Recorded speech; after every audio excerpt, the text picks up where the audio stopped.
السلام علیکم. میں سید سرور چشتی اجمیر شریف سے تریپورہ.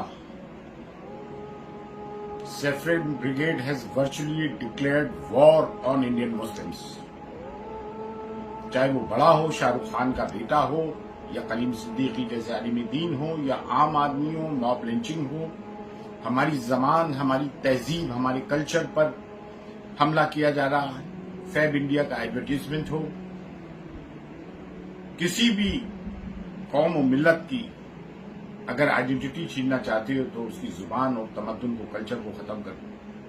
تو مسلمانوں، پہلی چیز تو آپ یہ کریں کہ اپنے اپنے دکانوں کے باہر اور گھر کے باہر جو بورڈز ہیں، بے شک آپ ہندی اور انگلش میں بھی لکھیں اور اپنی مقامی زبان میں بھی لکھیں، لیکن اردو میں لکھنا آج سے شروع کر دیں تاکہ کلیئر کٹ میسج کنوے ہو جائے کہ یہ قوم، مسلم قوم، اپنے کلچر، اپنے تمدن اور اپنی زبان کو لے کر جاگ چکی ہے. مجھے بڑا افسوس ہوا، ابھی میں لکھنؤ گیا جو کہ میر انیس اور دبیر کی دھرتی ہے. وہاں بورڈز ہندی اور انگلش میں تو تھے، اردو میں نہیں تھے. میں وہاں پہ یہ کہہ کر آیا ہوں، برائے کرم یہاں سے اس کھیل کو شروع کریں. اور لعنت علماء، مشائخ، پیر اور ذاکرین پر جو آج تک 7 سالوں میں جنہوں نے آواز نہیں اٹھائی ہے، اور آواز بھی اٹھائی ہے تو میانی بکری کی طرح اٹھائی ہے. جب سے یہ نریندر مودی، امت شاہ اور ان کی حکومت آئی ہے، ان کے آنے سے مسلمانوں پہ قہر برپا ہو گیا. بنگلہ دیش میں جو بیچارے ہندو بھائیوں کے ساتھ ظلم ہوا، ہم اس کی بھی سخت ترین الفاظوں میں مذمت کرتے ہیں کیونکہ ہم مائنورٹی میں ہیں، الپ سنکھیک ہیں. ہم مائنورٹی کے دکھ درد کو اچھی طرح سے سمجھتے ہیں. لیکن وہاں کے مسلمانوں نے ہندوؤں کی حمایت میں، ان کی سالیڈیرٹی میں پروسیشن نکالا. میں یہاں کے ہندوؤں سے ہندوستان کے آہوان کرتا ہوں کہ ہم مسلمانوں پہ جو ظلم زیادتی ہو رہی ہے، آپ بھائی بھی روڈ پر پروسیشنز نکالیں اور ہماری حمایت کریں. اور مسلمانوں کو بھی سی اے این آر سی میں جو پروٹیسٹ کیا تھا ڈیموکریٹک طریقے سے، اسی طرح سے ہمیں روڈ پہ آنا پڑے گا اور قانون کا دروازہ کھٹکھٹانا پڑے گا. قانون کے دائرے میں رہ کر ہمیں اپنی آواز کو بلند کرنا پڑے گا اور مسلخی اختلافات کو دفن کر دینا پڑے گا. آپ نے دیکھا تریپورہ، آسام وغیرہ جہاں مارا جا رہا ہے، گجرات، ادھر ادھر، تو کیا مسلمانوں کا مسلک دیکھ کے مارا گیا؟ تریپورہ میں جو مسجد جلی، کیا یہ دیکھ کر جلائی گئی کہ یہ بریلوی کی ہے، دیوبندی کی ہے، اہل حدیث کی ہے؟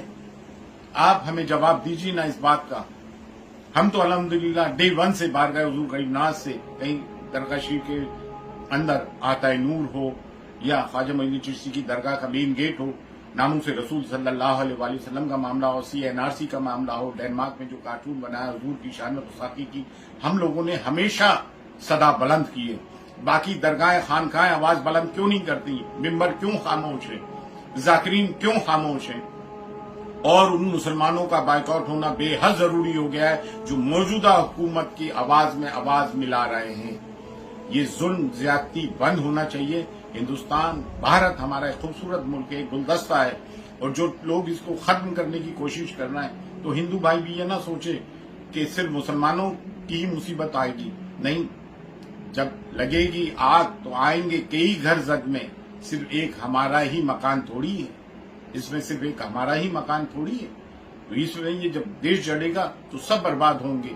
اس دیش کو بچائیں، اس دیش کے کانسٹیٹیوشن کو بچائیں اور اس فیسسٹ رجیم کو دفع کریں. کیونکہ یو پی میں الیکشنز ہیں اور الیکشنز میں یہ جو ہیں اس کا فائدہ اٹھانے کے لیے یہ چیز کر رہے ہیں. اور ایک چیز میں اور کہنا چاہوں گا، بھائی کسی کو تو اپنا ایک لیڈر مان کے چلو. آپ نے اویسی صاحب کو بی جے پی پارٹ 2 کہہ دیا. کیوں مسلمانوں کو اپنی پارٹی بنا کے الیکشن لڑنے کا حق نہیں ہے؟ کہ دوسری پولرائزیشن ہو جائے گا، مسلم ووٹ بڑھ جائے گا. کب تک ہم سیکولر پارٹیز کے بہانے میں آئے؟ 72 سال دیکھ لیا. ہماری بھی اپنی تنظیمی سیاسی تنظیم ہونا چاہیے، لیکن ہاں کسی سو کال سیکولر پارٹی کے ساتھ مل کر کولیشن پارٹنر بننا چاہیے. ایک جیسا بھی صحیح، ایک لیڈر تو ہے جو پڑھا لکھا ہے، بیرسٹر ہے اور صدا بلند کرتا ہے پارلیمنٹ میں مسلمانوں کے لیے. مسلمانوں، تم اپنے صحیح غلط کی آج تک تمیز ہی نہیں کر پائے ہو.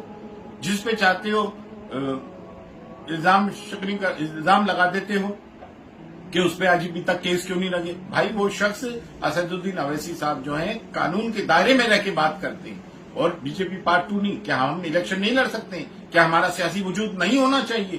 میں نے تو اتنا ہی سمجھا ہے. میں کسی کا کوئی چاپلوس نہیں ہوں، کسی جماعت سے میرا تعلق نہیں. میں مسلمانوں کے حق میں بول رہا ہوں. ایک لیڈر آیا، اس کا حمایتی بنو، اس کا ساتھ دو، اس کی آواز میں آواز ملاؤ. مجھے بتائیں پارلیمنٹ میں کون ڈیبیٹ کر رہا ہے مسلمانوں کے حق میں؟ ابھی تریپورہ کے معاملے میں، آسام کے معاملے میں کون آواز اٹھا رہا ہے؟ بھائی اردو کو لنک لینگویج بناؤ. آج سے یہ طے کر لو جتنے بورڈز ہیں، کشمیر سے کنیا کماری اور آسام سے بنگال، راجستھان، اپنی مقامی زبان ہندی اردو کے ساتھ اردو میں بھی بورڈ لکھیں، ضرور لکھیں. فی امان اللہ. اللہ حافظ.